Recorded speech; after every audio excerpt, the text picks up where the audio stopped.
Цэний шин давлуулт. Баярт нэгдүгээр дэмжлэлт Тунсаг онослог өмгүүдээ Баатар сүрэн тоглоонд явууллаа. Яг халтны орон зайгаар тоглооны өмг орч дээ. Василенко шугам өргөдлөө. Андрей Василенко Төмөг болоос 2 ижил авцсан байгаа. Мегастарс 2 ижил авцсан байгаа. Дахин Могос 2 ижил авцсан. Мегастарс Дахин Могос өргөд Ливаны лигүүдэд тоглолцсон бас Азийн тоглолтыг үснэлээ гадаардахад энэ тоглох шаардлага байгаа юм да. Өөрөө бас нуруу өндөр тоглох шаардлага. Хоёроос тоглоо явуулаад байгаа. Пиротогийн давлуулт. Харраж тарны иргэндээ суларч авсан. Ган эрдэнэ облоод өглөө. Эрхэм мөрийн давтгааныг хамгаалсан Моксаны давтгаан албадамжээ. Могостай натур бакс клубтэй давж ин тоглосон. За энэ үеэр их ойрдуу төрөглөд бол эхний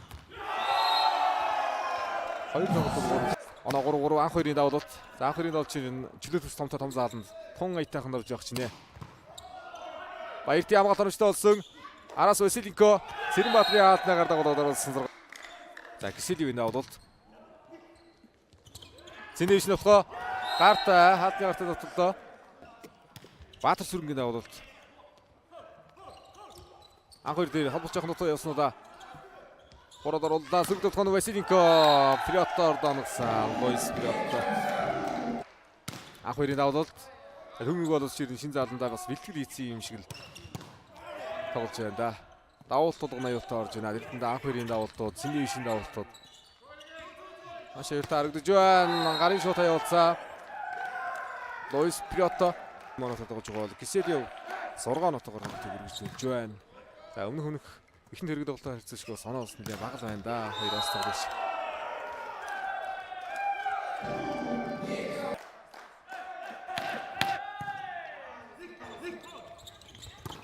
Анх хоёрын нотгоо давлгын дээр Луис Фриотор оноогоор хэрэгжүүлж байна. Биш Орос тоглогчдод бас тун ухаалаг тоглож байлээ. Орчод өрөөнд дээр толгойг бол Цэндэж нотгоо энержиг хоёрын хаалт харуулжээ. Моксаны давлуулт. Баянбат пас өгсөн. Артем Киселев тоглоод өндөр тоглогчид дээр бас нэг атлетик санаар жоо дотмог байдаг л да. Энэ хаалтан дээр гоё зөв төлөвлөж байна. За давтагч төсгөл их боломж байна да. Цэндэж давтыг оновчлоод явсан сүрд өгөхөө ад жаргал дээр өгөхөө Ахаа Цэндэж явда хуурлаа. За Цэрэнбаатар Цэндэж байгаа байна.